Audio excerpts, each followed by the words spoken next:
នេះគឺជារថយន្ត Mercedes Benz បងប្អូនអរគ្នាបាទ Mercedes Benz ប៉ុន្តែ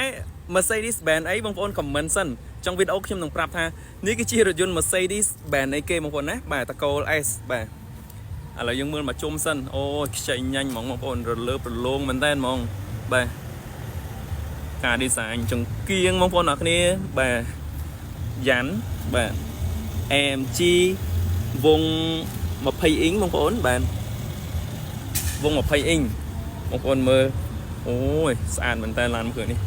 បាទกระดาษពុនណាបងប្អូនអរគ្នាกระดาษពុនមិនមែនស្លាកលេខទេណាបាទกระดาษពុនបាទបញ្ជាក់កន្លែងហ្នឹង AMG នេះមួយទៀតបងប្អូនបាទ AMG Oh my god ស្អាតមែនតើហ្មងបងប្អូនអរគ្នាការ design អីមើលបាទបងប្អូនធីបខ្លាយខ្ញុំមានពីឲ្យបងប្អូន comment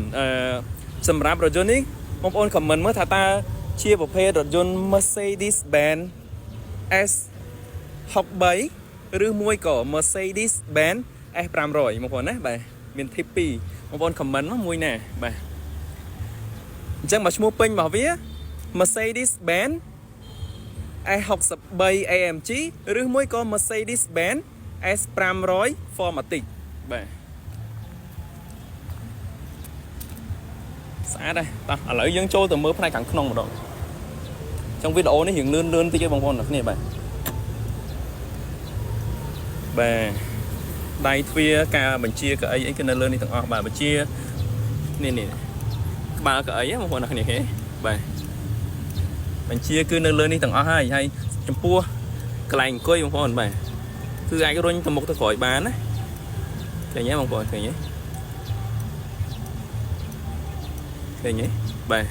អញ្ចឹងគឺដកអញ្ចេះដកទៅវិញទៅមកចេះបានដោយសារអីនៅពេលដែលដកឃ្លាតកាន់តែវែងអញ្ចឹងបងប្អូនកាន់តែស្រួលអង្គុយគឺដល់កលាក់ជើងហ្មងហើយកម្រិតនៃការអង្គុយរបស់យើងគឺស្រួលខ្លួនមែនតើបាទការបញ្ជាអីផ្សេងបាទទាំងកញ្ចក់បាទទាំងរីដូអីគឺនៅខាងនេះទាំងអស់សម្រាប់ផ្នែកខាងក្រោយបងប្អូនជាកញ្ចក់អាចជារីដូបានទៀតអូខេដៃចង្កូតបងប្អូនមើលបានបាទ AMG Edition បាទ AMG Edition ណាបងប្អូនអ្នកគ្នាបាទឥឡូវយើងមកមើលប្រព័ន្ធបាទការបញ្ជានៅលើនេះយើងមាននេះបងប្អូនមាន Sport មាន Comfort បាទនេះគឺបូមឡើងចុះបាទអូច្រើននៅក្នុងនេះបងប្អូនអត់អាចប្រាប់បងប្អូនទាំងអស់បានទេបងប្អូនមានតម្រូវការបងប្អូនអាចតាក់ទងមកហើយយើងជជែកគ្នាផ្ទាល់តែម្ដងសម្រាប់ឡានមួយគ្រឿងនេះបងប្អូនអ្នកគ្នាបាទសោជាមួយនឹង cup holder បាទបិទវិញ smooth តែម្ដងបងប្អូន screen បាទធំមែនតើដបូលបើក2តង់កន្លែងនេះមួយតង់គឺខាងក្រោយមួយតង់ដាច់ដលៃតែម្ដងបងប្អូនបាទឥឡូវយើងមកមើលផ្នែកខាងក្រោយសម្រាប់ផ្នែកខាងក្រោយបងប្អូនអាចមើលបានបាទ Rido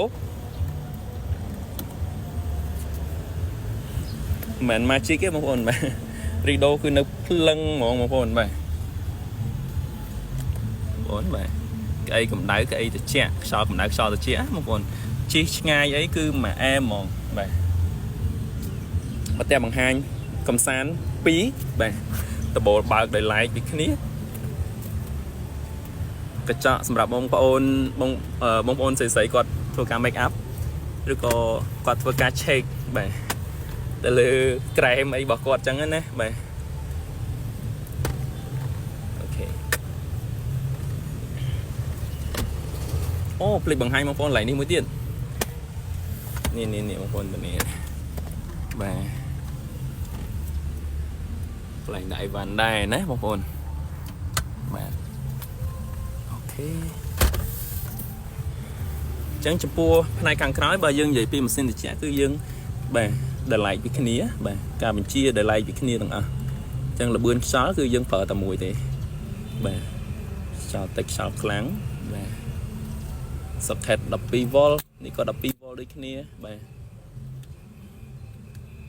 នេះការសារ៉េខ្យល់លឿនយឺតបាទអញ្ចឹងបងប្អូនមានតម្រូវការបងប្អូនតាក់ទងមកបាទឡានមួយគ្រឿងនេះគឺជាប្រភេទឡានក្រដាស់ពុនទេបាទអញ្ចឹងគឺនៅស្អាតខ្លាំងណាស់បងប្អូនគ្នាព្រោះឡានមួយទឹកបើយើងឲ្យជិះឲ្យផុតពីការរបៀបថាមានខ្វះខាតបន្តិចតួចគឺត្រូវតែមានទេបងប្អូនឡានមួយទឹកអត់អាចជិះរួចទេបាទ តែគាត់ថានេះគឺមកទឹកស្រុកគេមិ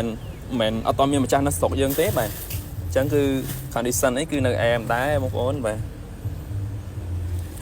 អូខេតោះឥឡូវខ្ញុំជម្រាបឈ្មោះទៅបងប្អូនអរគ្នាបាទថាតើឡានមួយគ្រឿងនេះជាប្រភេទឡានអ្វីបាទបាទអញ្ចឹងជម្រាបបងប្អូនអរគ្នានេះគឺជារថយន្ត Mercedes-Benz S500 ដែលយើងបំពាក់facelift Mercedes-Benz S63 AMG បងប្អូនដូចបងប្អូនបានឃើញអញ្ចឹងមិនថាយ៉ាន់មិនថាដៃចង្កូតបាទគឺបំពាក់ទៅ AMG ទាំងអស់បាទស្អាតបងប្អូនស្អាតឡានមកគ្រឿងនេះគឺស្អាតដែរអញ្ចឹងបងប្អូនមានតម្រូវការបងប្អូនតាក់ទងមកបាទតាក់ទងជាមួយតម្លៃតាក់ទងជាមួយនឹងព័ត៌មានផ្សេងយើងជជែកគ្នាបានអត់បញ្ហាទេបាទបងប្អូនត្រូវការមកមើលផ្ទាល់ក៏បានដែរមកមើលត្រូវមិនត្រូវអត់បញ្ហាបងប្អូនទាំងគ្នាបងប្អូនឲ្យតែបងប្អូនចង់មើលបាទខ្ញុំកំដរបងប្អូនបានគ្រប់ពេលតែម្ដងលើកលែងតែពេលយប់ទេបងប្អូនលើកលែងតែក្រៅមកធ្វើការឯងអូខេអញ្ចឹងបងប្អូនដែលមានតម្រូវការរថយន្តមួយគ្រឿងនេះបងប្អូនអាចតាក់ទងមកខ្ញុំបានលេខទូរស័ព្ទនៅខាងលើអេក្រង់នឹងស្រាប់អរគុណបងប្អូនអរគ្នាសម្រាប់ការទស្សនាជួបគ្នានៅវីដេអូក្រោយទៀតបាយបាយ